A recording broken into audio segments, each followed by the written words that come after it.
Hello everyone and welcome to State of the Realm, your weekly Final Fantasy XIV podcast. This week, there was an interview done in the last week or so with... Can you just say it was done by you? But thanks Sly. Thanks for ruining You're the whole welcome. opening. Yeah, like there's an interview done. Yeah. I'm trying to do the dramatic opening, Sly. I gotta build the tension. No, you don't have to. Okay, I don't have to build the tension, guys. I had an interview with Yoshi-P. We got the answers last week. We mentioned it at the start of the show and the end of the show last week that's what this week's show would be about. So that's what the show is going to be about. Also, 3.57 happened, which isn't going to take more than 5 minutes of our time to discuss. So it's barely considered a topic. But anyway, I'm one of your hosts, Michael, Mr. Happy Poveromo. Of course, joining me is Slyh, a.k.a. Slythefox, a.k.a. Slyh, a.k.a. Greyfox, a.k.a. you, my boy, Blue. How you doing? I'm doing pretty good. How are you? I'm doing good. I'm doing good, Sly. I'm glad that we have content for this week's show because we're in that stretch, Sly. We're in that stretch where we have to make our own content. Well, I wouldn't put it that way, but we have to. We can't just look at news or recent happenings. We're kind of in the hopes that with what's happening on April 28th and kind of all the time after that we'll be occupied with some new information for several months or for the next month and a half after that. But right now it's on a whim, man. Next week is going to be the one where we have to go, okay, what's a show we haven't done what's a topic we haven't done a show about in a while? Are you trying to think of next week's show right now, Sly? Yeah, pretty much. What do you got? What haven't we talked about in a while? It wouldn't make any sense Minions? to talk about. Yeah, we can do that. Minions. I mean, we could do a PvP show, right, Sly? Of course. And we'll get burned for it. Yeah. That'd be the most interesting show we've ever had. Yeah, him smoking cigarettes the whole show pretty much. And not saying a thing. Yeah, I don't think we're due. I don't think we're due for another crafting show or anything. It's gonna be fun. We're gonna next. Yeah, We'll figure something out. Yeah, these next few weeks are going to be really interesting in how we pull shit out of our ass. No, we're not going to be pulling anything. It's going to be quality. See, I'm the voice of honesty and reason. and I'm the voice of modesty and not reason. Modesty. Yeah, exactly. You're honesty, I'm modesty. Those could be our new nicknames. Sound like stripper names. Hello, I'm modesty. That would be $25. Anyway. all right. On that note, regardless, we do have a topic for this week. Topic's about a week old at this point, but we're still gonna do a bit of a discussion about it. I asked for an interview with Naoki Yoshida, and I got one. Sly, we'll do one. We'll do a State of the Realm one at some point. Yeah, we will. You can get your voice. You can get your voice out there, Sly. Sly, I'm gonna ask you real quick. If you could ask Yoshi-P one question right now, what would it be? Don't give me a Peaches question. I will punch you in the face. It's not a Peaches question. You know mine isn't a Peaches question. It's the one that I always... Yeah, it's Pears. It's one I always seem to kind of forget every time there's a live letter. It's kind of the quality of life question. Like fishing. Or any kind of... or any kind of gather. Why can't we get rid of the collectibles that we don't need, that we like? It's the ones that, like the fish that you don't get enough collectability for, like so basically the ones where you screw up but you want to have some use for even the collectabilities, like because new players, they don't know how collectibles work necessarily right away. I just want to toss them. We can't even fucking toss them. We have to keep them. I mean, if you give a purpose to it, you can toss them. It's just, it kind of sucks to have them and then just have to toss them like that. Toss them mid gather. You know, it'd be a good... Yeah, that's true with the fishing. Specifically with fishing, you're right. I was thinking, I wonder if they could ever do something where you deconvert it, and like it has a chance when you deconvert it to be like based on the collectability to be HQ or NQ of like the normal version of the fish. Well, that's true, but sometimes, more times than often than not, the HQ really isn't worth much. Maybe it will be in the expansion though. It's better than having nothing for it. I'll take something for, you know, I agree though. That's something for me. It would have been a tackle box. When you said fishing, I thought tackle box. No, that was my next question. So that could be your other question. Yeah, the tackle box. Can we get that, please? I mean, inventory is being expanded. Maybe you don't need the tackle box anymore. You don't know. Yeah. It still would be nice. There you go. And on top of that, you can just find more uses for fish. It's funny. I'm leveling all my crafters to 60 right now. And Culinarian's one of the final ones I have left. And the main reason I leveled all the other ones is so I can repair in the expansion forever. And then I realized Culinarian, I can't repair fish, you know? No. Like, yeah, I can't eat half of the plate and then Culinarian repair my food and get the other half of the plate back. But you can make your own food. That would imply that I actually intend on crafting anything at all. But again, you can be your own food bitch. And again, that would imply I. So you still want to have a food bitch, is what you're saying? Yeah, but do I want to be my own food bitch? Yes. I don't know that I want to put the effort in. Of course, it's cheaper. Of course, it's cheaper, Sly. I'm also lazy. That's why I made money so I can buy these things from people and not make them myself. Circle of life. All right. Yeah, it's the Lion King. Anyway, so let's get into these questions. There were 8 total questions. And you know, I might throw in a little bit of a bonus here, because these aren't the only 8 questions I was going to try to ask. Maybe we take a peek at the ones, because I was basically given kind of like a limit, and I had backup questions, and we could just go over those and get some thoughts on, we could get our thoughts on those, like what the thought process was there. But anyway, first question, Sly. And I knew this would be your first question. Of course you knew it would be my first question. Yep. I think it's because I actually literally told you it would be my first question. Not even that. It's just like however many times you've asked it over the year. I know. This and PBE are at like my top of most asked ever. And I didn't want to ask for a PBE.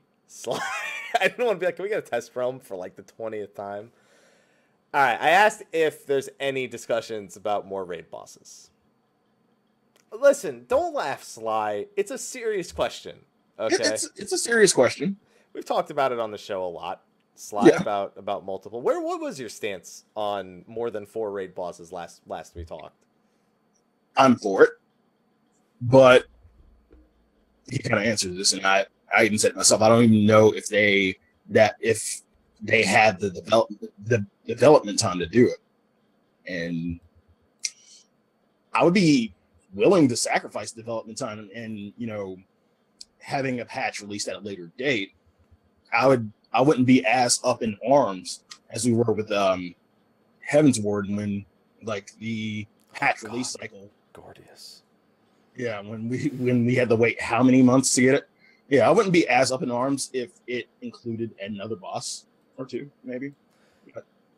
Oh God, yeah, Gorgeous. That was, man. I just always want more, man. I don't need them to be crazy inventive. I just want more raid bosses. That's all I want. Is that so bad? Is that so bad? Not really. No. Well, they're not. They said no. I kind of answered your own question, huh? Yep. Yeah. To keep it where it is right now with the patch release schedule, pretty much one of the most major reasons we get this is they basically finish a set, work on the next set, finish a set, work on the next set. So with the time frame that they have, there's only so much they can get done. Although keep in mind, there was something on Reddit recently where they were asking if the team needs to hire more people. It was actually shown that Final Fantasy XIV has more people on its team than the other MMOs. Hello, Aloha. But that they're all like art and music because they can't find enough qualified people to do the content design jobs. So maybe you just need more people. You just need more people to speak Japanese, understand how to work on a Western style tab target MMO, and also specifically be into content design or dungeon raid boss, anything of that kind of design. Sly, would you like this job? No. Why not, Sly? You could learn Japanese. There's a lot that goes into it, and yeah, you basically get a lot of nerd rage directed to you anyway. Like, no matter. Yeah, but you're not allowed to. I don't even think like none of them have social media minus like the community guys. So it's like you don't even see that stuff. Really? Well, yeah, that is true. Everyone asks Koji when he's gonna get a Twitter. He's like, when would I ever have time to manage a Twitter? He's got a family. He's got this job, which is a horrible proposition for his free time. Exactly. He just doesn't stand a chance. There's no way. But he can be like Foxconn and just take pictures of food. Yeah, Foxconn it's pictures of food and pugs, meaning dogs, not pickup groups. He's not taking pictures of his 812 Savage pugs, which are probably successful. Yeah, so they're going to be doing that. But they did confirm that the high difficulty challenge for the odd-numbered patches specifically says such as patches 4.1 and 4.3, those are planned for, which tells us that it's not just they're going to do it in 4.1 and never again. They've kind of already planned for those odd-numbered, those higher-tier challenges. Still, we don't know anything about this. We don't know if it's a new boss, which I don't think it will be. We had that discussion with Burn like a month ago at this point. Yeah. I don't think it'll be a new boss. No, we're not that fortunate. So that's the first question. Pretty simple one. They either would have to make the bosses like worse, or I mean, it says sacrifice quality specifically, or they would need longer time between patches. I wonder if there's a way in which we make everyone happy here. They find like a process that like works better for them. Again, I still think that people like it wouldn't be as bad if this was the trade-off. Which trade-off would you be more willing to take? The trade-off for a boss, but more development time. So wait. So wait, you're gonna have to clarify what you mean. Okay, release timing. That's what you mean. Yeah. Okay. Yeah. So yeah, give us a boss, and then we'll wait it out a little bit longer. But I don't think people will be as mad because I think the reason people were mad at the Heaven's Ward patch release because Gordy sucked. But it was the same thing you've gotten like 4 bosses, and you didn't really get anything added on top of it. 4 bosses that took a month to come out after the expansion, followed by 3.1. Yeah. I think 3.1 is the bigger offender here. 3.1 was bad, man. Fingers crossed 4.1. I don't know, 4.1, it seems like they have so many ideas, but they're very clearly post-expansion launch ideas. Mm-hmm. I'm just looking to get some more stuff for the stuff they already know they want to make, as opposed to like the new ideas, like, the high-level challenge for 4.1. And then, then Eureka, and then the brand new, never-before-seen content in 4.2, whatever that ends up being. Which, after Diadem, I'm worried about, so... We're all worried about it. Everyone's always worried about it. I don't like new things, but I want new things. I just don't like them. No change. No change. Yeah. Yep. All right, second question. Dungeons. What did you roll your eyes for, Sly? Go ahead. No, I want to know, why did you roll your eyes? What's on the brain, Sly? There's not much. Well, there's a lot that can change about dungeons, but when I saw you ask this question, I knew this answer. Go ahead and answer. All right. So I drew a comparison to World of Warcraft's Mythic Plus. Not necessarily the way that the gear works with the whole Diablo style gear, which even we have that kind of in the Diadem. I'm not a big fan of it. Just the idea of having dungeons that you can replay the dungeons, and when you replay them, they get powered up, and they get, there's modifiers, like maybe they deal more damage, or when they die, they blow up in a huge AoE, things like that. I asked if they would ever consider something like that, to give the old dungeons, or to give dungeons, something a little bit more thrilling for people who want more of a challenge without necessarily needing to create new content. It's very much along the lines Frosty asked in his interview, where if they could like add the achievements for like challenge, like, you know, beating a fight in a certain way. I also asked if they can't do that, can they add more stuff that's like in the dungeon settings where it's like minimum item level and things like that? Add more options, perhaps, in some way. What's with the smile, Sly? We haven't gotten to the answer yet. You're already smiling. Simple answer, no. No, that's not true at all. So I said we are currently exploring ways to add challenges for players by increasing available play options with additional rewards for playing with limitations. Okay, so half a point.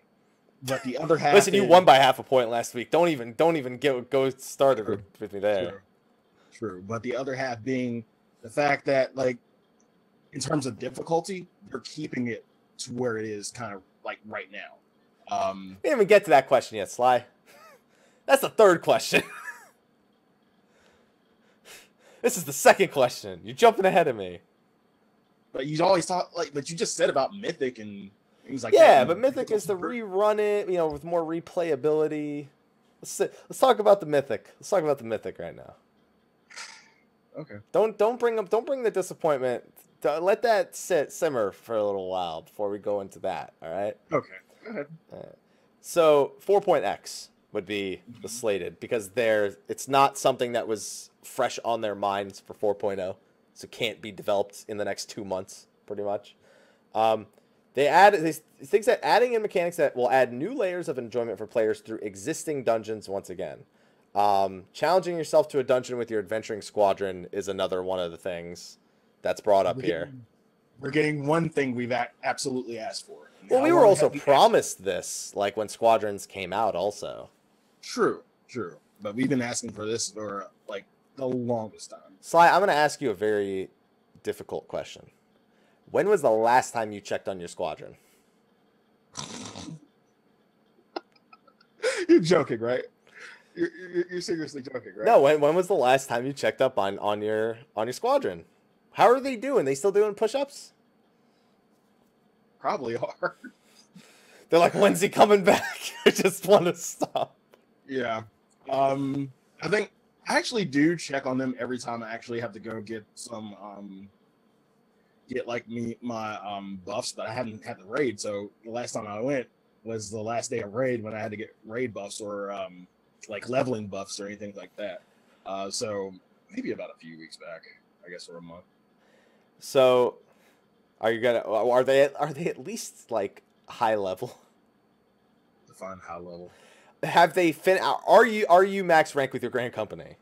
Fuck no. Oh my god, Sly. But Sly, they bring back scripts. Hooray! They bring back all kinds of fun things. Materia, those buffs, scripts. Okay, in terms of scripts, you act like we don't have Slyh. It's always once a week, Sly. That's fine. Good scripts. Like, it's lazy scripts. Lazy scripts. I mean, they can bring back a lot of scripts. They can bring back like 1,000 scripts. Slyh gives me like 720 scripts. Yeah. Still ain't nothing. You know what I do with my scripts, Sly? Here's what I do. Okay. I take the red scripts from Slyh and the blue scripts from Slyh and anything else, and I buy boots. Mine keep boots, and I desynthesize them for glass fibers, which for some god-forsaken reason are still expensive on the Gilgamesh market board. I saw them like 60K a pop. It's insane that people still pay this. That's around the price. Never mind. I was about to say, mate. But why? Like, why are they still worth 60K a pop? What are you people doing? I don't even know what they use them for. Crafting, I'm assuming. I mean, yeah, that's obvious, but what specific craft though? And like that's still relatively a good amount of money to make on them. Like, hell, do your Moogles and you still get what? How many? 7? You get one per day because you get nine tokens per day, and it's 7 per glass fiber. So like if you stock them up over a few days, then eventually it overlaps and you get an extra. Yeah. It's every 5 days you basically get an extra glass fiber out of that. I don't know why people pay so much for the glass. Like, it's also like elemental materia. I mean, crystal sands were just nerfed, so elemental materia should go down because people don't need as many of them as they did before, so the demand is lower. But like, how desperate were you, and how unprepared are you that you're willing to pay 50K for materia? Like, my Fire 4 materia, I sold one for 44.5K the other day. A Fire 4 materia. There are grade 5 materias that don't go for that much that people actually use. Yeah, so there are certain 4 materia that will go upwards of 40 to maybe 50 on a good day, depending on activity. I think I sold one like a little while back for at least, I think I started out at 64 and then it went down to maybe 52 by the end. So okay, it's pretty good money. It's pretty good money. Yeah, I've made a lot of money on glass fibers of grade 4 materia recently. I could definitely say that at the very least. Okay, so I have this question from the chat regarding the squadrons, since we were just on that topic. Okay. So which will be better? Or in this, it says which will be worse, but I'm going to reword it and say, which would be better? Dungeons with NPCs or dungeons with pugs? NPCs. The final story patch proved that. I was just thinking that the final story patch proved that having NPCs would probably be better. NPCs will actually dodge shit. Yeah. Oh yeah. Sad truth. Well, and have higher DPS too. Don't forget about that. They're gonna dodge. I don't know. Gosetsu's rotation didn't seem very optimal. That's because he hasn't gotten the rest of his skills yet. Come on, man. Yeah, I guess that's true. He's only got a few skills from Stormblood so far. Okay. So that was question number 2. Question number 3 was another question that we brought up on. Okay. Scared the shit out of me. Did you hear that, right? I heard it. Okay, Yeah. you heard it. I was like, what was that? I mean, it was a horn, but, it scared me, All right. And the most basic question, when they revealed Stormblood, they listed dungeons as challenging new dungeons. And I have a big problem with PR speak, in which I don't like it, because when I see the word challenging, it's very different from the PR speak for challenging, which is come play our game. That's what PR speak is. It's come play our game. There you go. So I asked, will they actually be challenging? Hell no. Will they be more challenging, I guess? Hell no. And the answer was a very simple no, but because people don't know how to play their jobs once again, you will probably run into some difficulties, or some people will probably run into some difficulties. I mean, I don't really have a problem with them, being the same difficulty. That's fine. I've just been a proponent of adding more shit to the dungeon. Like, not necessarily make it more challenging, just give it a branching path. Give us more shit to do. It's, in all honesty, I don't think it was. Dungeons are meant to be challenging. Dungeons are meant to get in, get out. Oh, that's absolutely what they're designed. You're not wrong about that. Yeah, so for them to add more difficulty onto it, it's unnecessary for what its purpose is. If you want challenging stuff, I mean, people still do House of the Dead. Like, what's your challenge there? Well, what, like 150 plus? Yeah. Exactly. I wonder, I'm really curious if they, just for the sake of letting people attempt to try to solo all the way to 200, if they let Palace of the Dead, like, go up to level 70. Just for the sake of, like, I don't know. I don't know how much they value people not being able to solo up to 200 going into the expansion. If they still want people to, like, take that on as a party, or if the new deep dungeon kind of just takes over on that front. Not a question I'm going to ask, though. If I get to ask him something else, I ain't asking him that. Can we go up to level 70 in the old Pals of the Dead? I'm curious, though. I mean, it does bring up the point. I am curious. I remember Samal when the expansion came out, and at that point, you only have 1 new ability, and 2 if you over-leveled, and you're level 54. But even that was disastrous, because everyone kept being like, level 50, I just run through everything. And then by the time they do the level 51 dungeon, it's somewhat acceptable. They do the 53 dungeon like that, and it's like all of a sudden, if you don't have a healer and DPS who are like doing their jobs, all of a sudden it just goes immediately downhill. Yep. Welcome to pretty much most of the leveling runs I did. How do you think that's going to go in the expansion? I don't think they'll adjust for it, though. I think it'll be relatively the same experience. So you think at level 63 we're going to get fucked by pugs in dungeons? All right. I'll hold you to that because I do agree with that assessment. I do think level 63 is going to be pretty brutal. The vault was a disaster in pugs for the first week or so. It is. Okay, it's not as bad now, obviously. Okay. Really? But Sly, that's because you were healing or tanking. No. Oh, bullshit. Hell no. Do you remember my horror story with the one person who couldn't get right and we fucking wiped the Sir Charizard? Yeah, but that was like 4 months ago. Still, near the end of the expansion. Yeah, but those players haven't been playing since 3.0.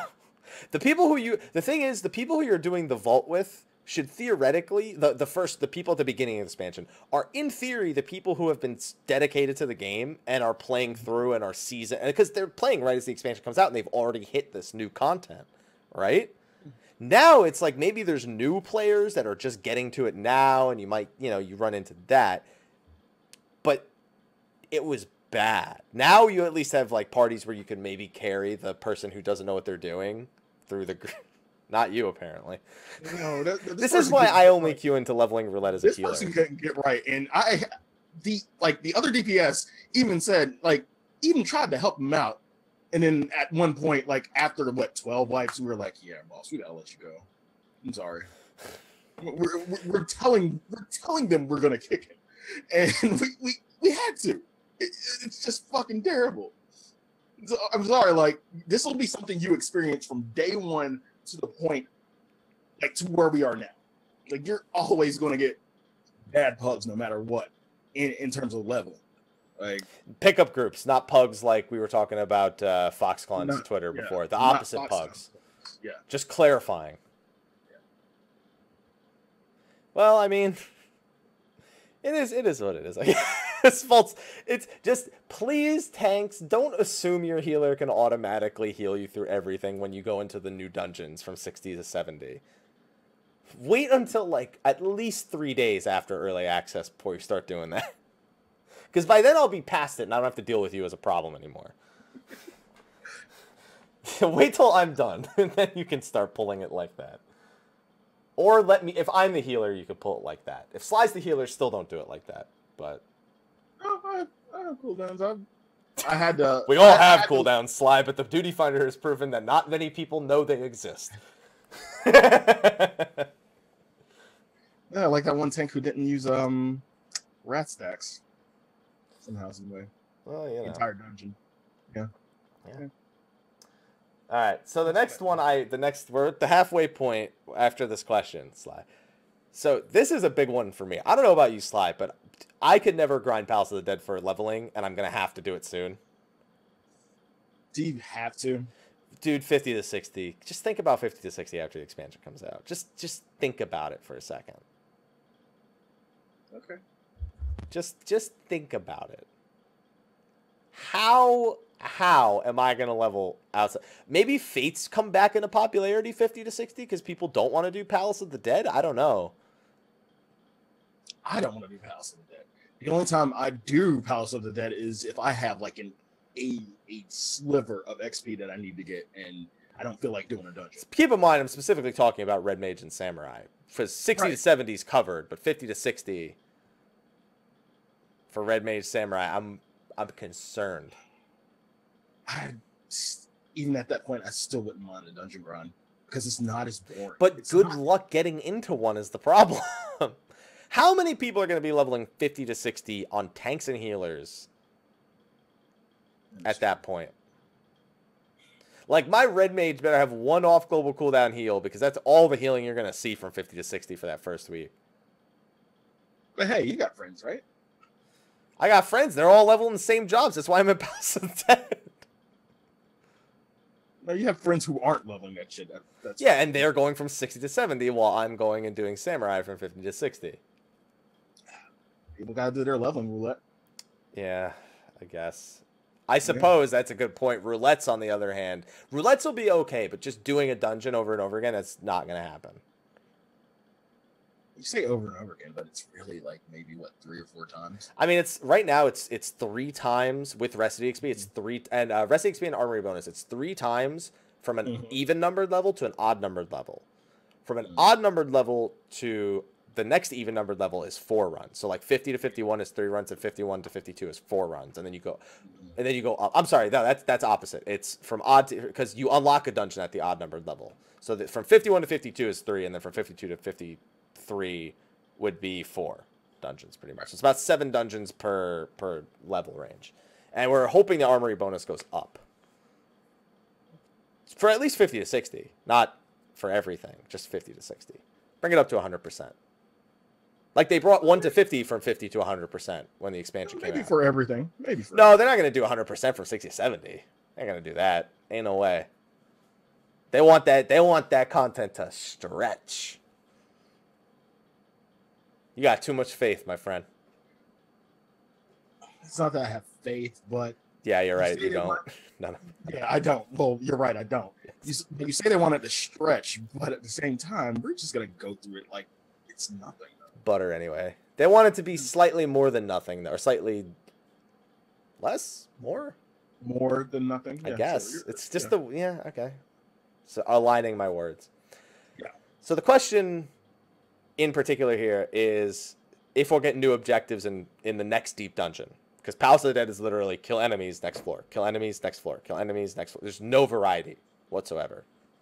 That's why I can't stand grinding. So you don't like the mindless DPS of. I don't mind it for short periods of time or like when I'm soloing.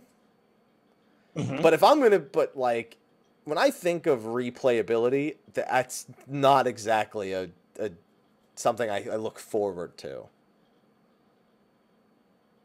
So the old Palace of the Dead will stay the same. It's the next deep dungeon I'm asking about here. Okay. So if you want that, Sly, you can go do Palace of the Dead. No, I'm good. I mean, I want it for quick leveling, sure, but not for extended leveling. Yeah. So I didn't even ask him when it's coming out, but he says I don't know. He's like, I can't clearly state when it's coming out, and I was like, okay, I didn't ask that, but thank you for letting me know. You can't let me know. One variety of objectives, places, and playstyles is part of the design choices for the next deep dungeon.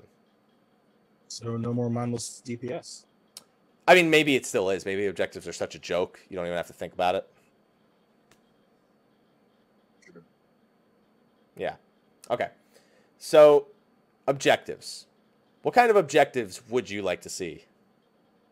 Stealth objectives. That's okay. I like it. What do you want it to be where you avoid the aggro, or do you want them to give you something that helps you avoid the aggro, like a one-time stealth? Both. Or a stealth commander? Don't we already have that though? Well, no, we don't. No, we don't. A stealth mission. Okay, I'm down with that. So get through. It's the opposite of kill everything. It's kill nothing. Yeah. Kill nothing. Get through the entire floor without getting aggro. Or it's possible. Now, okay, I have a question. If someone does get aggroed, what would be... Because you can't just fail them on the spot for that. Because that's going to cause an outrage. I would see that more of a reward similar to a Accursed Horde, maybe. Oh, if you success... Oh, that's actually a good idea. So, like, if you complete a floor with a bonus objective, like, not even the key objective, it's a bonus objective... Right. Complete, find the exit without being aggroed and be rewarded an additional Accursed Horde. I like that. Now, I wonder if they but if that's the case, will they still keep you have to kill a certain number of enemies to Well, no, maybe if that's a specific floor like that. I mean, that would have to be a floor where the goal is to just find the exit and there's no sort of kill requirement. But if you do it without being seen by any enemies, you get a bonus, like the Accursed Horde. But Mike, there's still one thing. Pugs? No. One thing. Is that going to be the title of the show, Pugs? Pugs? We're talking about the pickup groups again, not the dogs, once again, just to be clear.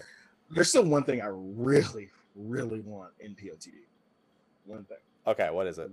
That would just make it interesting. that would just like add a little bit more tension. Okay, add a little more tension. I like it. I've discussed this before, Mike. Okay, go for no. I want you to say it. Say it again. A Reaper type enemy. Yeah, I know. Yeah. Yeah, if you spend too much time on a floor, then the Reaper comes and takes their life, or tries to at the very least. Tries to. Yeah. Yeah. Just give me that. Just give me that. Yeah, make it interesting. Okay, I'm down. I'm okay with these ideas. I'm okay. So okay, we've got. That would be my question. Okay, all right. Look, I can only have 2. Well, you don't know that. You have 2 already. Yeah, so that'll be a 3rd. Yeah, exactly. Okay. There we go. Yeah, like the Tomberries in Wanderer's Palace. There you go. That's a good comparison. And these are ideas that exist in the game already, so I can get behind that. The difference is you would actually be able to kill it if you're good enough. Because the Tomberries you couldn't touch. Yeah. But this, if you want to take on the challenge, it's there. You just have to make sure it's rewarded adequately. Yeah. What else would we have? For me, I mean, there's other objectives that you could do in some cases. You can, for example, like in the vein of what you just said, killing a specific enemy. It's like, what if someone, you know how like the special NPCs spawn in Palace of the Dead? Maybe you have to kill that specific one in order to move on to the floor, so you can do a hunt to only kill for that. So would you keep it RNG based though? I mean, every floor's got to be different. So what your objective is for the floor, yeah, probably different every time. So that's objectives. Okay, some good ideas. I like it. I like the idea of the bonus rewards for like playing a slightly different way. It's a question if people value it enough to do it. Right. So maybe even not an accursed horde, maybe a guaranteed ether pool level, for example, as one. Potsherd. A potsherd for each party member or something. It would obviously we're not going to design it. We're not the ones. We don't know what the reward structure is for the next deep dungeon, but doing it kind of based on the current one. What's it called? No, not using a pomander or whatever. Just different things. Something that makes it so you don't just approach every floor exactly the same. I like it. So then they said places. This was weird to me.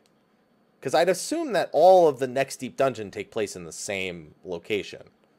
Is it just that there's multiple like palaces or like within the same structure? That's what I got from this answer. I think they might be ready to do multiple palaces. You think? But you have to beat one to get to the next one? I don't know. Maybe the first palace is the one you level up in, but then the second one that you unlock, it's not, you start on the first floor, but you're the max level, and that's the one with the different objectives. Yeah. There you go. Yeah, I guess that would make sense. Be interesting if they did, because they're still playing with the whole Maki thing. I don't know if you read the lore page for Red Mage, by the way. They updated it. No, I haven't. They confirmed that Red Mages were born after the 6th Umbral Calamity. When people were fleeing, the people who fled to the mountains, like that eventually came to Alamigo, there were some that were of Maki origin and some that were of I think Amdapori origin, and they put their differences aside to create a new school of magic to help survive. So right after the flood. Yeah. Okay. Which I thought was an amazing lore piece, by the way. I was in love with that idea of a subset of those peoples kind of coming to peace with one another after a great disaster. And honestly, I don't really care too much about job quests most of the time. I think this might be the first time where I'm actually somewhat invested in the idea of the job quests. So I don't know. That's great. And then play styles. So this kind of is why I think your stealth idea was also good, because that is a very different play style, and that plays into the idea that we're given here for the next deep dungeon. Yeah, because you only have really one play style, that's kill everything. Yeah. Bring crafters. Let's make some crafters. No, we're not. What if it's like, so? Okay, how about that? No. What if it's like, you know how sometimes when you click on like an interactable and it gives you a new hotbar? What if it's like it's an interactable and it's a fucking table, and when you click it, then you get like 4 crafter skills. You got to make something real quick with those 4 abilities. Like if you get to make your own pomidors. Yeah, you gotta make your own. You gotta go to the chemist table, and you do a certain combination of actions. It gives you and it can give you a pomander. But you would have to get items within. Like yeah, sure, why not? Okay, just temporary items. There you go. Crafters maybe, but don't turn this into Diadem, please. No, as a chemist, no, that's it. It's just a chemist table. You don't even actually bring a crafter. You don't even need to be a crafter. You just go up to the chemist table. No, I'm saying just don't allow us to bring gatherers and like gather shit from here. I mean, unless gather Palace of the Dead Patron. Yeah. Where you just go in, you just mining on the first floor, you never move on. Nope. There you go. All right. They said that we'll find out more eventually. Please look forward to it. Hi. There you go. So my next one, this was more of a I need to feel okay. This next one. Okay, I need to have some confidence returned to my soul. Okay. Recent relaunch of the Diadem. Players are wondering if Eureka will function similarly, because people are definitely concerned Eureka is going to be exactly like Diadem. I'm kind of glad that you asked this question, but go ahead. He wouldn't tell me the differences. I asked what key differences exist between the two. He wouldn't tell me like exact specifics. More like the general theme, of the two, and like what their content is focused around. This scares me. Why does this scare you? Because it's a lack of an answer. Yeah. I mean, are we really surprised by this at any point? Surprised by what specifically? Like getting an answer like this. That's like unspecific. Well, yeah. Like, not surprised that we got this answer because it's too far out to even know what it would be. Yeah. So yeah, I'm not really surprised about that. As we get closer, and if we still get the same kind of answer, I'm gonna be even more scared. Okay, fair enough. Because you remember the Diadem answers we kept getting all the way up to the point where it came out. Very similar answers. Mm-hmm. So they're not similar pieces of content, but they are, of course. Diadem is, like a large zone where multiple parties can exist. So they did have to take some feedback from the Diadem and apply it to Eureka. Right. The main difference is there's different character and item development content. It's designed around the idea that you're going to be growing something in here, specifically your weapon and your item level, and the content needs to be focused on that.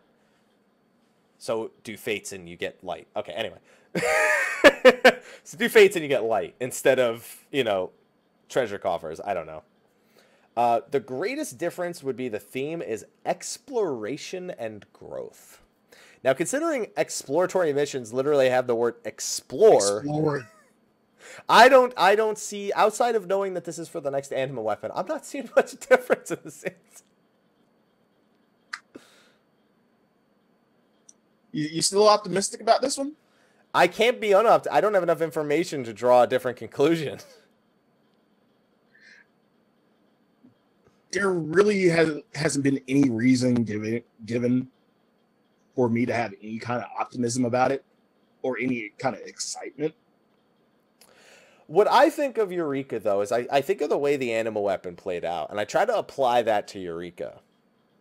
And I think of the number of people that have 2, 3, 4, 5. Like, the number of anima weapons people are growing has gone up considerably as previous steps have been nerfed. I'm curious if Eureka's population as an area remains consistent with that same mentality where you have the hardcore people that do it right away. You have people who trickle in as it gets nerfed, and there's always people participating. And I'm wondering how it kind of applies to Eureka as a piece of content. Again, like more unknowns than more known knowns. Well, we do know that they want to do bosses that have 72-hour respawn times, so. Yeah, I guess that's new. Emergency missions definitely don't have a 72-hour respawn time. They have about a 72-second attention span for most of the party who's in there, but that's very different. Very true. Like when have you done an emergency mission recently? No, not recently. I beat it the first day, and then I had a few the second day. I haven't seen any since. Gotcha.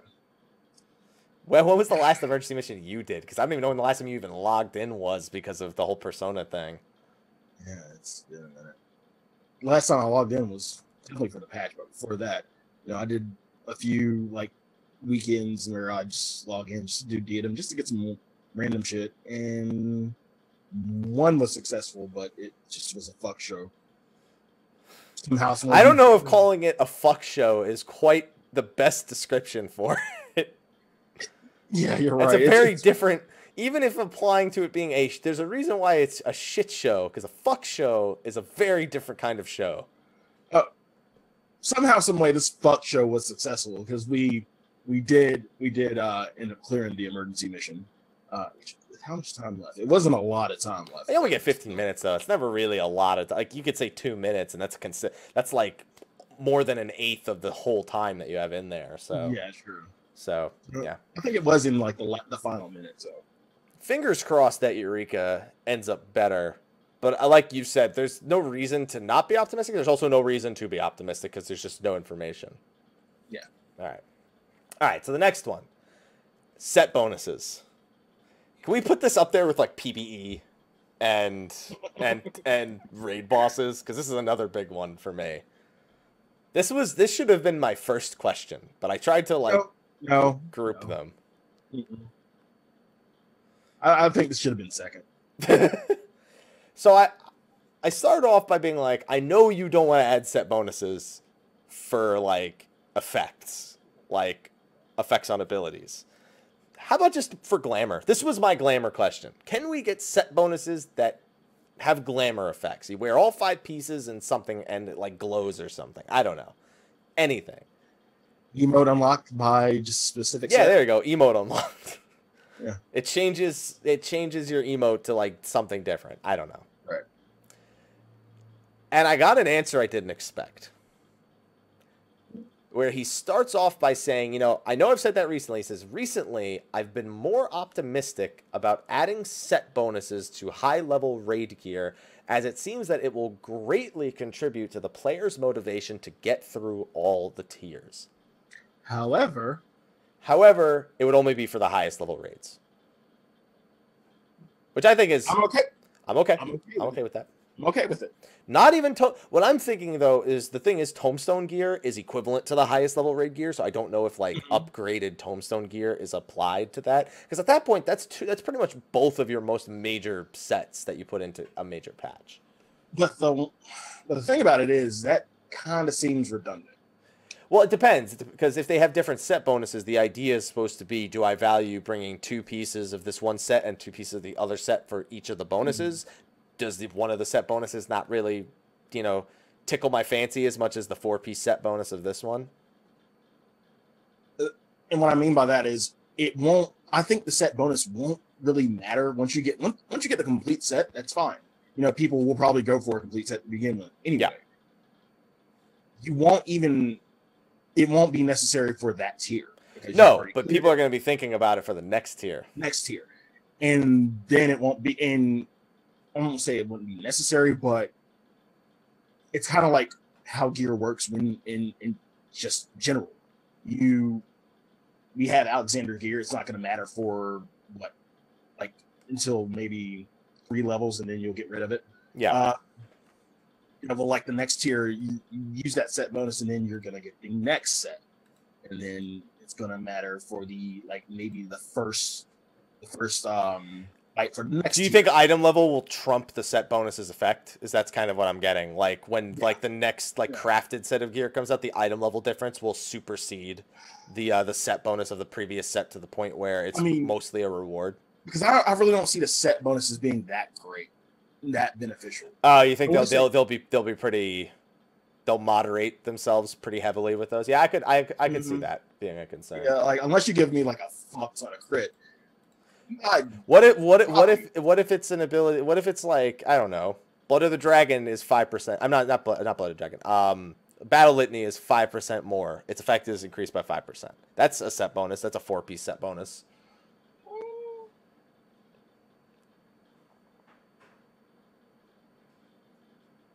I still think the level will outweigh that by far. I think they may design it deliberately so that the item level jump from the previous raid tier going up to the next one is significant enough to. I mean, there's definitely if they create good enough effects, there are people who will absolutely keep a set bonus. It's like a 2-piece set bonus. They'll like keep the 2 pieces that are best and then replace the rest of them. Right. But I think you're right. I think that's probably the route they'd be most likely to take is if it is an effect that is like that. They probably don't want the number one thing they want to avoid is it feeling mandatory for raiding, and the only time that happens is basically when the next raid tier comes out in the same expansion. So that happens twice, from at 4.2 and 4.4 in this case. No one gives a shit about 4.4 to fucking 5.0. I feel like the one thing they had to compare the set bonus to is, and they probably will never do it, but you have to compare it to best in slot. Yeah. Is the set bonus worth more than being best in slot? Is it part of best in slot, I guess. True. No, I could see if like you had a 2-gear set bonus that 2 pieces of gear that was part of the BIS set. If they had a set bonus that kind of contributed to you being best in slot, then sure, I'll take it. I just want to be clear. There's a lot of ways to make set bonuses that don't feel like they're mandatory. I've seen examples. I played a lot of WoW. There are set bonuses that they did stupid fucking things on, and they would people would absolutely carry them into the next raid tier. And it would be like, if you don't have this, it's worse to not have it, bottom line. Right. I also have seen the opposite effect where you ditch it pretty much as soon as the next shit comes out. So there's the easy ways for them to do this without completely shitting on everything.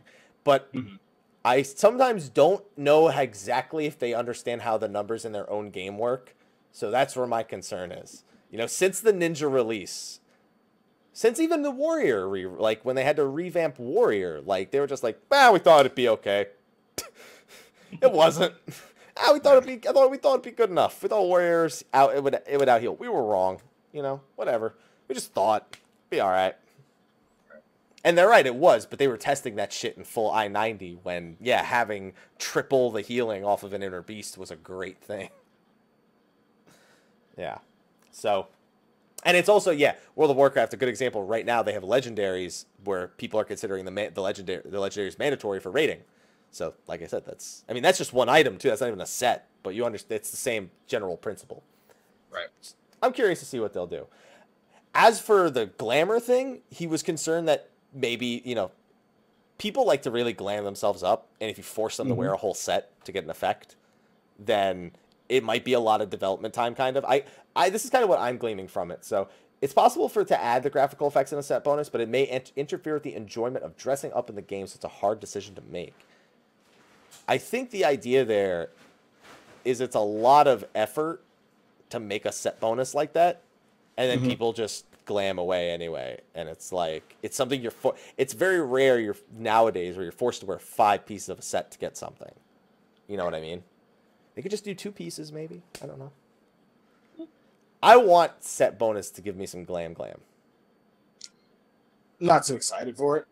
I mean, if it does, good, but like he says, I'm probably just gonna glam over it anyway. Yeah, I mean, that's what the belt is for, right? Championship belt. Gotta glam it over. There you go. All right, so we got 2 questions left. This one was for me. This one, no one else asked for this. And I've never seen anyone ask for this. I'm the only one I've ever seen ask for this. Sly. No, you're right. You're the only one who asked. No, you're right. Yeah, you're the only one. This is myself.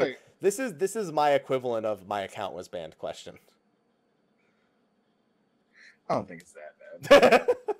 No. I love the Allied Beast Tribe stories and quests. Again, you're probably not the only one. There's someone out there who wants this as well, but I don't think you're the only one. I want all the Beast Tribes to be brought together into one quest. We even talked about this on the lore episode 3 weeks ago. And you want to know why I brought it up on the lore episode? Because I had already known I had asked it for this. And I was like, let me see what other people think. You want to know when all the Beast Tribes will be brought together? The end of the game. Yeah, pretty much. That would be imagine by that point, like 9.0, and it's just like, all right, well, here's 20 different beast tribes all at once. Mm-hmm. There you go. I want him to bring them all together for a quest. He said that might be a little crazy. So it would be enormous at the very least. Yeah. But they may try to make the Realm Reborn beast tribes interact with, the Heavensward, etc., as they release new beast tribes. One thing I wouldn't be surprised is if story-wise, if we end up at a point where we kind of befriend them, and then we get dialogue changes if you have completed the beast tribe quests. Kind of like how, we get the dialogue changes with Coil for Alice, and, Yeah, so nothing too major within the dialogue. Because it's like those little changes that we've seen so far. They're nice it makes you feel like your events elsewhere actually mattered somewhere in the main point of the story. But it's very minimal. It's very minuscule. Like you only see like maybe one or two boxes of text, and then that's it. Yeah. Yeah, I think that this is almost an idea that might just be kind of forced as with a united front against Garlemald more so than its own separate quest line, where it's like we just kind of have to bring them all together because we need any fighting force we can get. And speaking of that would probably be another thing I would bring up is actually making all like the stuff we've done within story more impactful. So more so just in like two boxes of text, you get a completely different scene. I see the main problem they have with that is the variety, like what people who will actually see that scene differently. Like it's a lot of work for their schedule to do something like that. So I'm always okay with that idea. I just don't see it ever happening more specifically. I like the idea. I know the way they kind of process. Right. Yeah. And I don't see it happening. I want a grand allied beast tribe quest. That's what I want. I want to see how the Amalja will fucking deal with those dickhead Moogles. And shit like that. Or the Ixals, where the Moogles go, hey, I remember you guys. Maybe I shouldn't tell you what your origins are. You probably don't need to know that, Ixals. You're fine. You're fine as is. I like you. There you go. All right, and the last question that I had here, or the last one that I got to ask, was swimming and diving. I asked this, I think I projected this, or I presented this idea to you, and I think Ethis or Mary, they're twins. Anyway, 2 of the 3 twins, anyway, or 4 twins now. The idea of using swimming and diving as a mechanic, but not necessarily needing to battle underwater. For example, like maybe in a dungeon, to get to the next part of the dungeon, you have to swim. No, not a big deal. It's just an aesthetic thing to move through the dungeon, whatever. What about a raid mechanic, kind of like Chaser, where how we had to press the button, like the active time event? Yeah. Something like that, but underwater. Yeah, I mean, I'm sure we're not done seeing QTEs, regardless of water or not. Or maybe like you need to swim through it's like the Donkey Kong levels. You gotta swim through like the mines and shit in order to get through. And that's it. You don't even have to fight any trash. Instead of trash, you have this, you have to navigate through the bombs underwater and whatnot. And you die, you just do it again. You practice to get better. Because every time I think of underwater, I think of 10. What was the one boss in 10 where you had to close the... That was Evray. That was when you fought Evray underwater. I forget the exact... It had a surname. Because you had just fought you just fought Evray in the air. I'm sorry. Was it the zombie? Was it the zombie Evray that was? Yeah, it was. The one you could just throw a phoenix down at and say, fuck you, and you're done. Yeah. So something like that. No, because that actually required fighting underwater, but I could see you trying to outswim a gate closing. More so than you closing the gate. I don't know if they probably have the technology, but whatever. I don't trust me closing the gate and the server lag.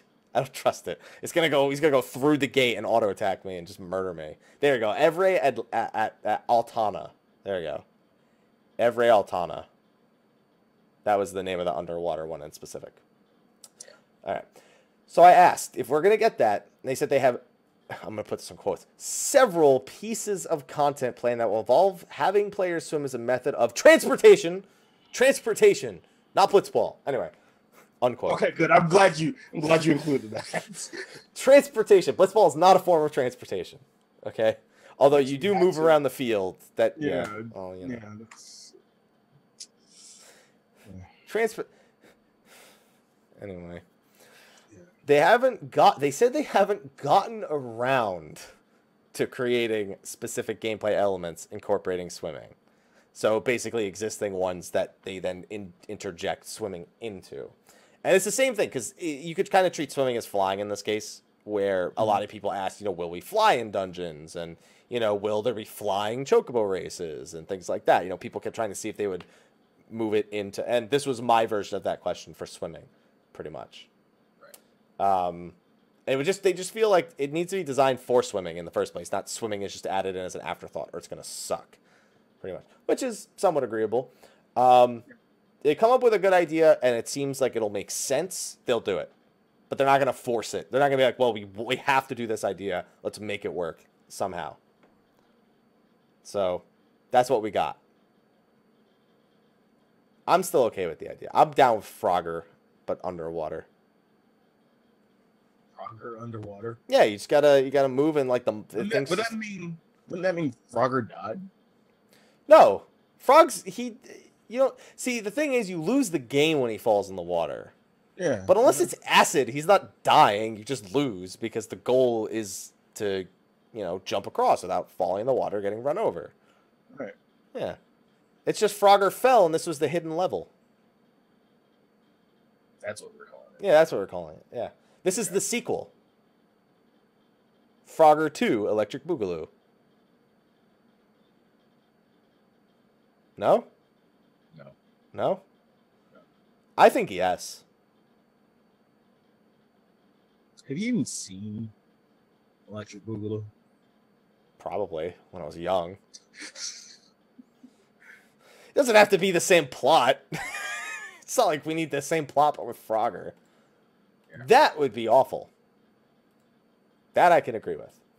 All right. And that was indeed the final question that I had. I'm actually having a hard time locating the OG questions that I had and ones that, were lower on my tier list of asking. Let me see. Actually, I might have just found it. Oh, one was, since Omega's raid takes place in the interdimensional rift, can we expect similarities between that location and Final Fantasy V? We already know what the answer to that is. Please look forward to it. So, I didn't ask that one. By the way, I had my prediction for X-Death. I'm going to keep that, but add another layer onto it. Enuo could also be. He was the secret boss in Final Fantasy V. He was he was a master of the void from 1,000 years ago. I'm just saying, if it's not X-Death, it's him. Okay. And then I had another one where I basically said, hey, in Final Fantasy V, Isle of Vows, it's very similar to the way that places were absorbed into the void. Got the interdimensional rift. X-Death, please. Obviously, I was asking for him to tell me X-Death was going to be in the game, so of course I'm not going to follow up with that fucking question. And then this was a big one. At PAX East, when asked about the power of the new weapons from the Diadem, you had mentioned that the anima weapons were the strongest weapons. Please clarify on your comment. I was like, people disagree with you. Please clarify what you mean by this. And I was like, you know what? Probably not a good question. Because it's basically so everyone says you're wrong. Why aren't you wrong? In hindsight, do you still think it's a bad question? No, I feel like it is and it isn't. It's probably not a question that's appropriate for this type of thing. This is something that, in a live Q&A would probably be better to clarify, like the PAX East one. Because Lord knows when we're going to get one of those again. Because the April 28th one is basically the equivalent. There is no set plan. It's just Q&A, which means Peach's questions are going to be all over the place. It's a good thing they can just ignore the NA forums and not tell us and just be like, yeah, we took questions from the NA forums, I swear.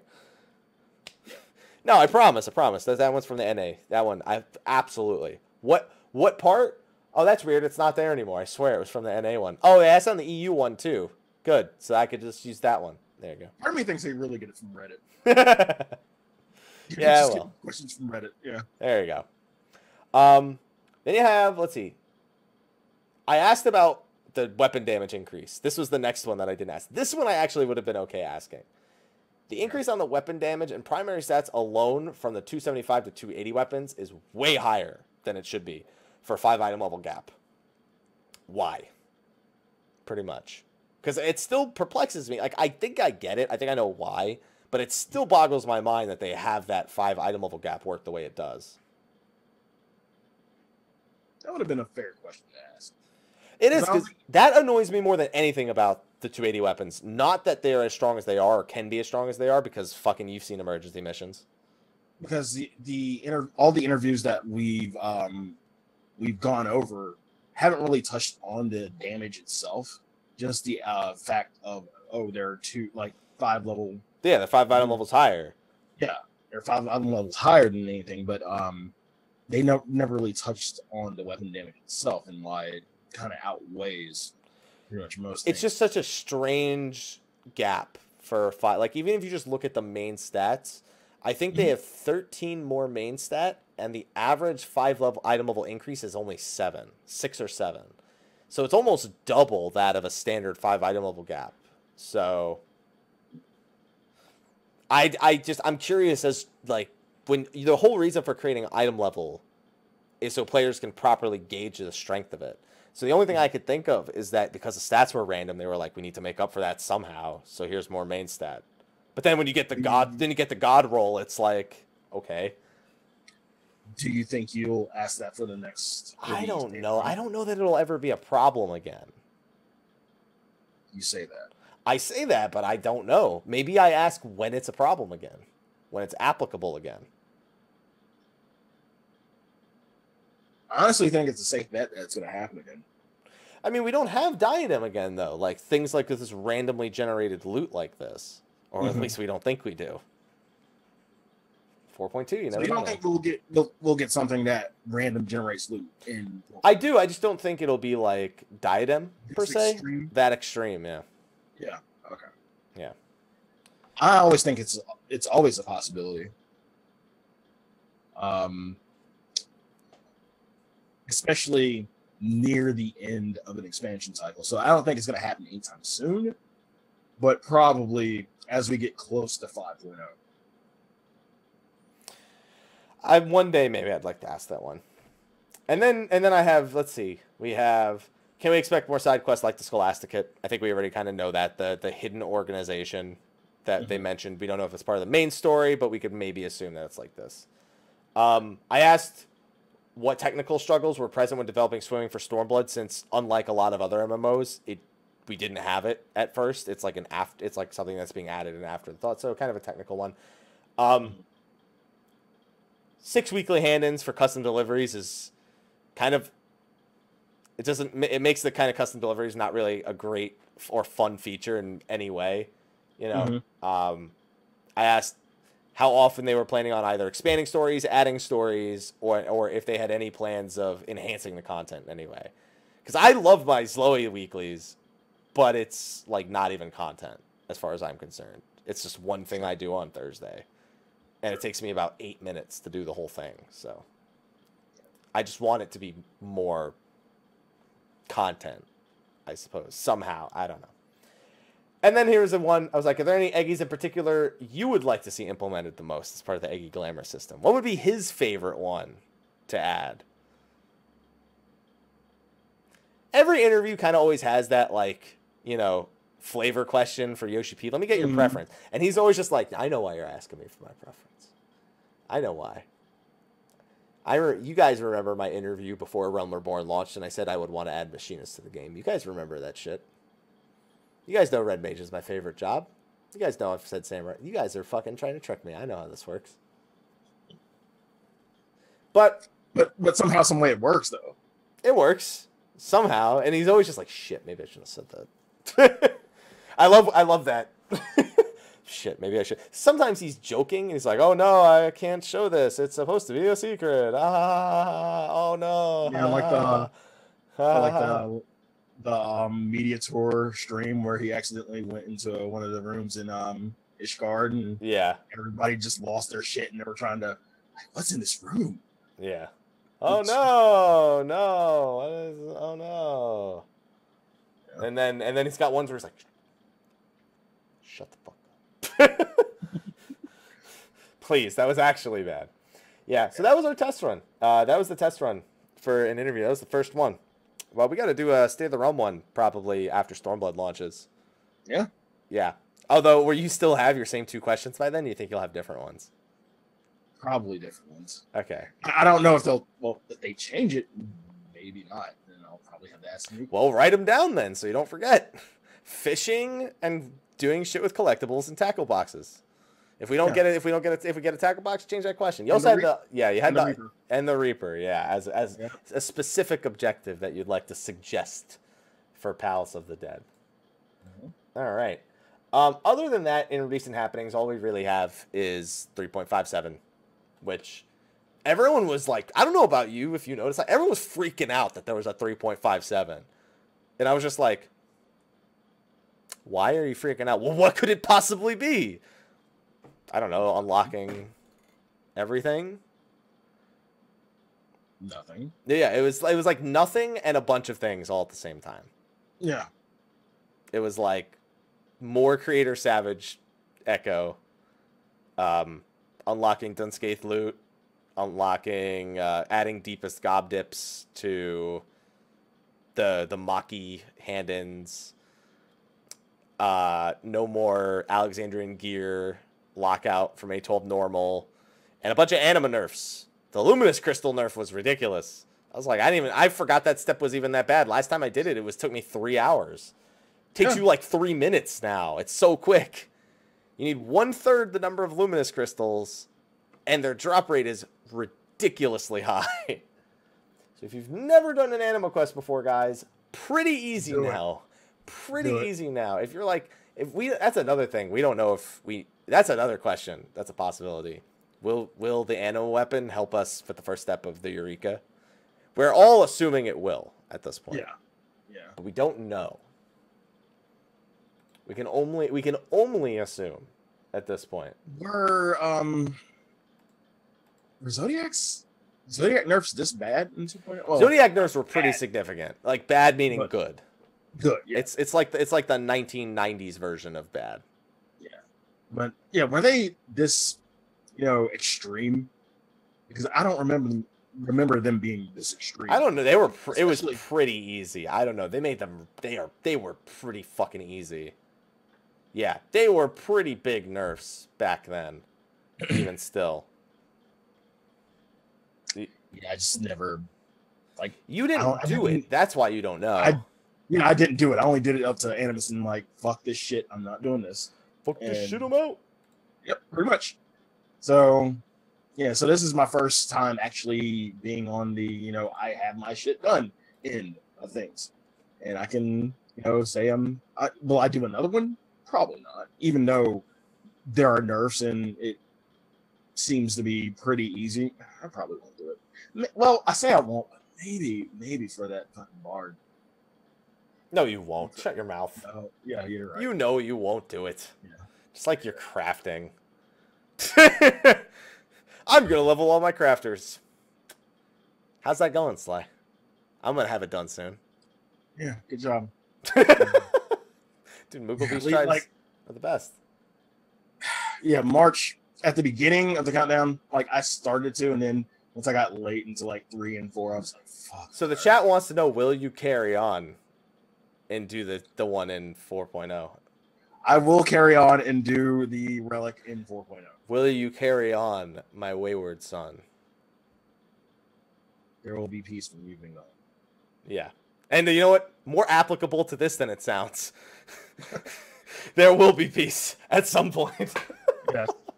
So yeah, if you're looking to finish up 3.5, get more item level for Samurai or Red Mage, level 60 stuff, then it's easier now. Or if you want to get your item level up for one of your existing jobs, whatever. It's never a bad thing at the end of an expansion. So you want to know something funny? One last little story before we wrap up. I've had a lot of new people like trying to get in before expansion comes out, and I can't help but feel like it's got to be because of the WrestleMania ad, right?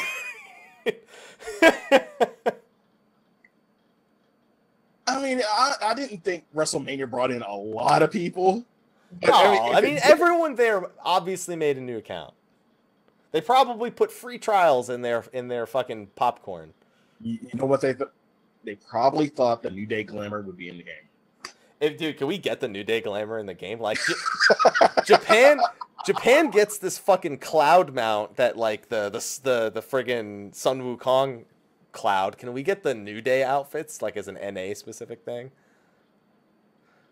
Yeah, with the cart as a mount. Yeah, the cart. Yeah, and the cart can be the mount. That could be our NA collaboration right there. We get the Fat Moogle cart as a mount, and then the New Day outfits for those jobs.